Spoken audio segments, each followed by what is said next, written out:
அத்தியாயம் 24. தொட்டதும் உருகிடுறா. இவளுக்கு எதுக்கு நம்ம பேசி நேரத்தை வீணாக்குன்னு நினைச்சிட்டதானே என்றதும் பதறி போனான் ரகு. அப்படிலாம் இல்ல நிலா, ஆனா நான் என்றவனுக்கும் வார்த்தை பிடிபடவில்லை.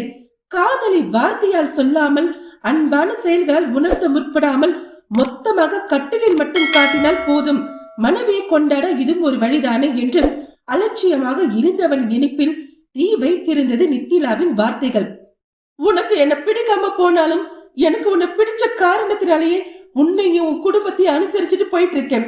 அவங்க கேட்டதை கேட்ட நேரத்துல எனக்கு முடியுதோ இல்லையோ எதையும் பார்க்காம செஞ்சு கொடுத்திருக்கேன்.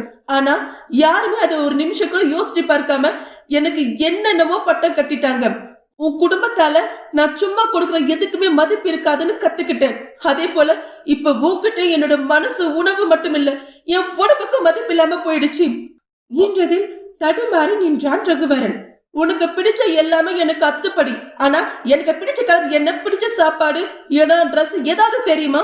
நான் கோபமா இருக்கும்போது நான் என்ன பண்ணுவேன், சந்தோஷமா இருக்கும்போது யாரை தேடுவேன், அந்த நேரம் என்ன எதிர்பார்ப்பேன் ஏதாவது உனக்கு தெரியுமா என்று வெறுமையாக அவனை பார்த்தவள், எதுவும் தெரியாது, ஆனா உனக்கு ஆக்கை போடுறது 24 மணி நேரமும் பொண்டாட்டி வேலையை நான் சரியா செய்யணும்.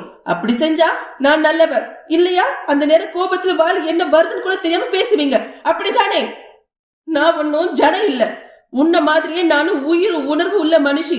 உங்களுக்கு எப்படி ஆசா பாசம் இருக்கும் அதே மாதிரி எனக்கு இருக்கு.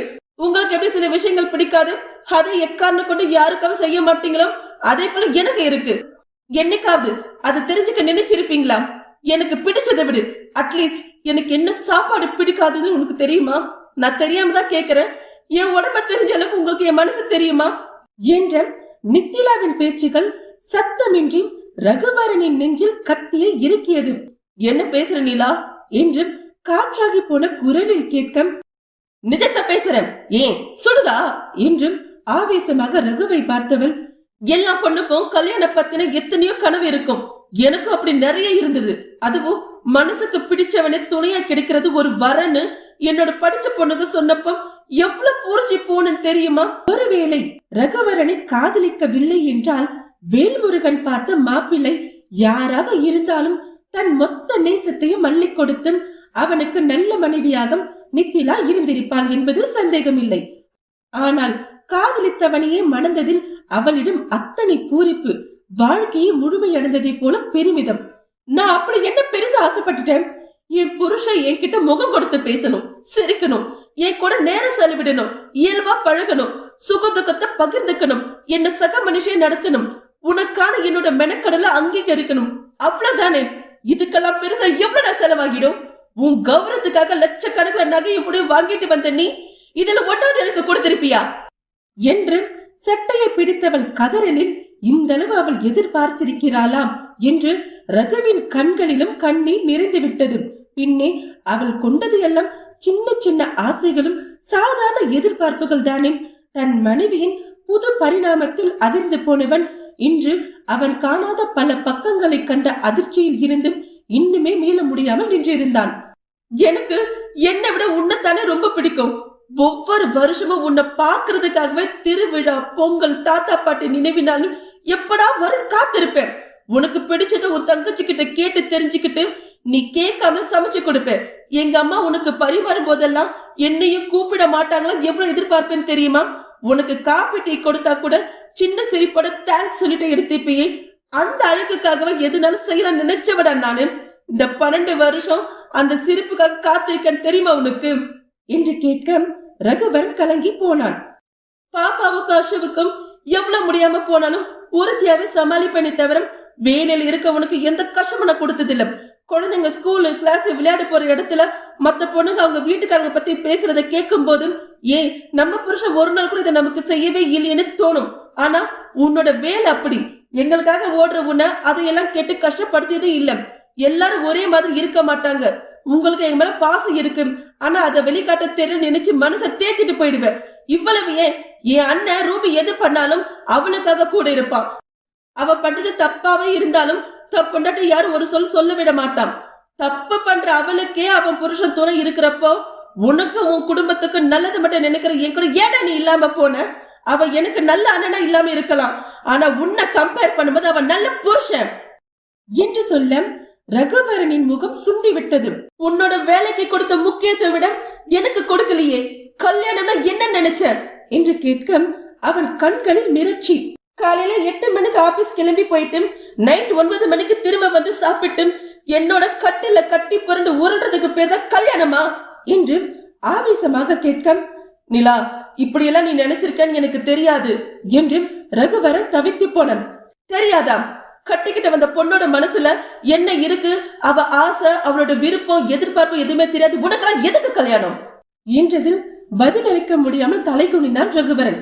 ரகுவரனுக்கு மட்டுமல்ல, இன்னும் பல ஆண்களுக்குமே திருமணம் என்பது என்னவோ உடல் தேவைக்காகவும் தன் சந்ததியை விருத்தி செய்வதற்காகவும் தன்னையும் தன் குடும்பத்தையும் பார்த்துக் கொள்வதற்கும் சம்பளம் இல்லாத ஒரு வேலைக்காரி கிடைக்கவிடும் திருமண சந்தை என்ற எண்ணம் உண்டு. ரகுவரனுக்கு நித்திலாவை பிடிக்கும் என்றாலும் அவன் தேவைகள் அனைத்தும் சரியான நேரத்தில் சரியான விதத்தில் தீர்த்து வைக்கப்படுகையில் அதை சொல்லும் அவசியமும் பெரிதாக ஏற்பட்டதில்லை. நிஜமாவே நீ இப்படி எல்லாம் நினைக்கிறேன்னு எனக்கு தெரியாது நிலாம். தெரிஞ்சிருந்தா நான் என்ன மாத்துக்கிட்டு இருந்திருப்பேன் என்றவனின் வார்த்தைகளை நித்திலா காதிலேயே வாங்காமல் தன் போக்கில், அம்மாவை மரியாதை நடத்துறவன், தங்கச்சிய பாசமா பாத்துக்கிறவன், என்கிட்டயும் அன்பா இருப்பேன்னு நினைச்சேன். ஆனா என் நினைப்ப நீ சுக்குனர முடிச்சிட்ட. கல்யாணத்துக்கு முன்னாடி எவ்வளவு ஆசை மாமான கூப்பிடுவேன், அதை விட ஆசைய புருஷங்கிற உரிமையோட நான் கூப்பிட்ட வார்த்தைடாது. ஆனா அப்படி கூப்பிடாதுன்னு சொன்னியே, எனக்கு இப்ப பதில் சொல்லு என்றவளின் மூச்சு காற்று சீரற்று போக வாய் வழியாக பெரிய பெரிய மூச்சுகளாக எடுத்து விட்டாள். நித்திலாவின் நிலையை கண்டு பயந்து போன ரகுவரன், என்னாச்சு நிலா என்ற பதபதைப்போடும் அவளை நெருங்கவும் பார்வையாலேயே அவனை தடுத்திருந்தாள் நித்திலா. உடனே ஓடிச் சென்று தண்ணீர் கொண்டு வந்தவன் அவள் வேண்டாம் என்று மறுத்த போதும் அவளுக்கு வலிய புகட்டி நெஞ்சை நீவி விடவும் தன் இயல்பிற்கு திரும்பினாள். ஆனால் அடுத்த 10 நிமிடங்களுக்கும் இருவரின் மூச்சு சப்தம் மட்டுமே ஹாலில் நிறைந்திருந்தது. நித்திலா சோபாவில் அமர்ந்திருக்கும் ரகு அவள் எதிரில் மண்டியிட்டு இருந்தான். மனம் முழுக்க ஒருவித அச்சமும் பதற்றமும் சூழ்ந்திருக்கும் பரிதவி போடும் மனைவியின் முகத்தையே பார்த்திருந்தான். நம்ம புருஷன் நமக்காக எப்பவுமே எந்த சூழலும் கூட இருப்பான், கைவிட மாட்டான்னு குருட்டு தைரியத்துல எவ்வளவு முட்டாளா இருந்திருக்கேன்னு எனக்கு ஹாஸ்பிட்டல் புரிய வச்சுட்ட. உனக்காக என் வாழ்க்கை அர்ப்பணிச்ச எனக்கு என் புருஷனை நினைச்சபடி கூப்பிடக்கூட உரிமை இல்லைனா அப்புறம் நீ என்னடா புருஷனா, என்னடா பொண்டாட்டி என்றவன் மீண்டும் உடைந்து அழம் விக்கித்து போனான் ரகுவரன். காயப்பட்டா நம்மோட வலையை யாராலும் வாங்கிக்க முடியாது, நாம தான் அனுபவிக்கணும். ஆனா அப்ப நம்ம பக்கத்துல உட்கார்ந்து ஒண்ணுமில்லமா எல்லாம் சரியாகிடும் மருந்து போட்டு 2 வார்த்தை ஆறுதல சொல்ற தகுதி கூட எனக்கு இல்ல நினைச்சிட்டியா என்றவளின் எந்த கேள்விக்கும் அவனிடம் பதில் இல்லை. ஆனால் மனைவியின் ஆசை, எதிர்பார்ப்பு, ஏமாற்றம் எல்லாம் அவனை முழுதாக உலுக்கி இருந்தது என்றுதான் சொல்ல வேண்டும். பொண்டாட்டி கூட பேசுறதுல எதை மத்தவங்க கிட்ட சொல்லணும், எதை சொல்லக்கூடாது கூட தெரியாது, உனக்கெல்லாம் எதுக்குடா கல்யாணம் என்று ஆக்ரோஷமாக பார்க்க அரண்டு போனான் ரகுவரன். நிலா என்றவனுக்கும் எதற்காக இதை பேசுகிறாள் என்று கூட புரியவில்லை. நான் போட்ட கண்டிஷன்ஸ் உனக்கானது, இதை எதுக்காக எல்லார்கிட்டயும் சொன்னேன்? புருஷ பொண்டாட்டி விஷயம் 4 செவத்தை விட்டு போக கூடாதுன்னு நினைக்கிறவன்னா, அதனாலதான் ஒரு கட்டத்து மேல எல்லாமே எனக்குள்ள போட்டு புதைச்சுக்கிட்டேன். அன்னைக்கு போலீஸ் வந்தப்ப நடந்தது எல்லாம் சொல்லி உன்னையும் உன் குடும்பத்தை பிடிச்சு கொடுக்க எவ்வளவு நேரமாக இருக்கு நினைக்கிறேன் நீ என்று கேட்க ரகுவிற்கு விலை வெளுத்து போனது. நிலா, ஆனா நான் செய்யல, இனியும் செய்ய மாட்டேன். ஒருவேளை நீ எனக்கு புருஷனா மட்டும் இருந்திருந்தா செஞ்சிருப்பனா என்னவோ. என் குழந்தைகளுக்கு அப்பாவா இருக்கிற உன்னை எங்கேயும் அசிங்கப்படுத்த கூடாதுன்னு அன்னைக்கு இன்ஸ்பெக்டர் அம்மா எவ்வளவு சொல்லி நான் செய்யவே இல்லை. ஆனா நீ வாய்ப்பு கிடைக்கும் போதெல்லாம் என்ன குறை சொல்லி உன் வீட்டு ஆளுங்கிட்ட விட்டு கொடுத்ததுன்னு எவ்வளவு செய்துட்ட. ஏன் உனக்கு அப்ப தெரியலையா, இவன் நம்ம பொண்டாட்டி மட்டும் இல்ல, நம்ம குழந்தைங்களோட அம்மாவும் தான்னு? எப்படி உன் மரியாதை என் கையிலயோ அதே போல என் மரியாதை உன் கையில தானே? உனக்கு கொஞ்சம் கூட புரியவே இல்லையா? உன் தாயை மதிக்க தெரிஞ்ச உனக்கு ஏண்டா உன் குழந்தைங்களோட தாயை மதிக்க தெரியல, மரியாதை நடத்தவும் தெரியல, அப்புறம் நீ என்ன புருஷனா, என்ன பொண்டாட்டி என்று கேட்க ரகுவிற்கு வியர்த்து வடிந்தது. என் குழந்தைங்களை எந்த காலத்துல என் பிரிவு கஷ்டப்படுத்திட கூடாதுன்னு அவங்கள பார்க்க வந்ததை கூட திருட்டுத்தனன்னு சொல்லி பேசினியே. ஒரு நிமிஷம் கூட நான் வந்தா என்ன நீயோ உன் குடும்பமோ பிரச்சனை செய்யாம குழந்தைல பார்க்க விட்டுருப்பீங்களான்னு யோசிச்சு பார்த்தியா? நான் எவ்வளவு சொன்னாலும் உன் அம்மா கிட்ட மன்னிப்பு கேட்காம என் குழந்தைய பார்க்க விட மாட்டாங்க தான் உன் கண்ணில் படாம அவங்களுக்கு சமைச்சு போட்டு அவங்க கூட இருந்து பார்த்துக்கிட்ட என்னோட அன்பு உனக்கு எங்கேயுமே தெரியலையா என்றவன் இத்தனை நாட்கள் கொண்டிருந்த அழுத்தம் மொத்தமாக வெடித்து சிதறம் சுத்தமாக தாழ முடியவில்லை ரகுவரனுக்கு.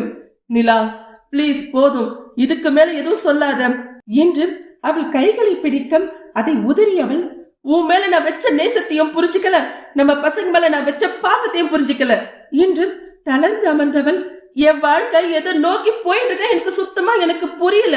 எங்க உன் மனசாட்சி தொட்டு சொல்லு, நீயே என்னை தேடி வந்து எத்தனை நாள் ஆசையா பேசி இருப்ப என்றவள் கண்ணீர் கசியம் உதட்டை அழுத்தமாக மடித்துக் கொண்டும், ஒத்துக்கிற தினம் தினம் ராத்திரி நீதான் என்னை தேடி வந்திருக்க, ஆனா அப்போவாவது என்கிட்ட மனம் விட்டு சந்தோஷமா பேசிருப்பியா என்று வலியோடு கணவனை பார்த்தவள், படுக்க மட்டும்தான் பொம்பளை நினைச்சல, உனக்கு எதுக்கட கல்யாணம், எதுக்கட பூண்டாட்டி என்றவளின் முகசுழிப்பில் முழுதாக செத்து விட்டார் ரகுவரன். இதுக்கிட்ட பொம்பளைங்க இருக்காங்களே, அங்க தேடி போக வேண்டியது தானே, எதுக்குடா கல்யாணங்கிற பேர்ல என்னோட வாழ்க்கையை கந்தலாக்கின என்று கோபமும் அழுகையும் போட்டி போட ஆக்ரோஷமாக அவன் சட்டையை பிடித்து உலுக்கியவள் கண்கள் சொருக கால்கள் தள்ளாடி மயங்கி சரிந்தாள். கண்ணீரோடு மனைவியை பார்த்திருந்த ரகுவரன் தன் மீதே சரிந்தவளை தூக்கிக் கொண்டு நள்ளிரவு வேளையில் மருத்துவமனைக்கு ஓடினான்.